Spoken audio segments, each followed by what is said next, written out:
ఇక మన పని అయిపోయింది. అసలు ఇప్పుడు ఏం జరుగుతుంది? మరి ఇప్పుడు ఎలా చేయాలి? ఏం చేయాలి? అని అందరూ భయపడుతూ ఉంటారు. కానీ అక్కడ ఒక వ్యక్తి మాత్రం కామ్‌గా ఆలోచిస్తూ ఉంటారు. అసలు ఏం జరిగింది? ప్రాబ్లమ్ ఏంటి? దానికి సొల్యూషన్ ఏంటి? అననేసి ఆలోచిస్తూ ఉంటారు.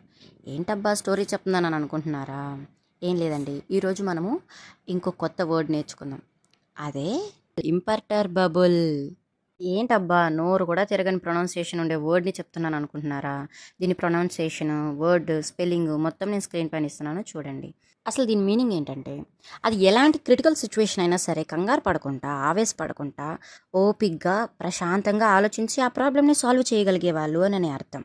అంటే నువ్వు ఊరికే తడబడ్డామంటే మనం తీసుకున్న డెసిషన్ ఎప్పుడు రాంగ్ అవుతుంది ఇక్కడ. అలా ఆలోచించకుండా, అలా తొందరపడకుండా, ప్రశాంతంగా అసలు ప్రాబ్లం ఏంటి? దానికి సొల్యూషన్ని ఎలా ఫైండ్ అవుట్ చేయాలి?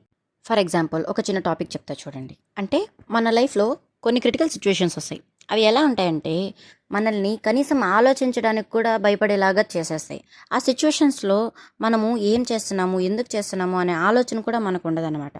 అట్లాంటి క్రిటికల్ సిచ్యువేషన్లో కూడా కొంతమంది ఉంటారు ఓపిక్గా, ప్రశాంతంగా, అసలు చలించకుండా అసలు ఏం జరగలేదు అన్నట్టు.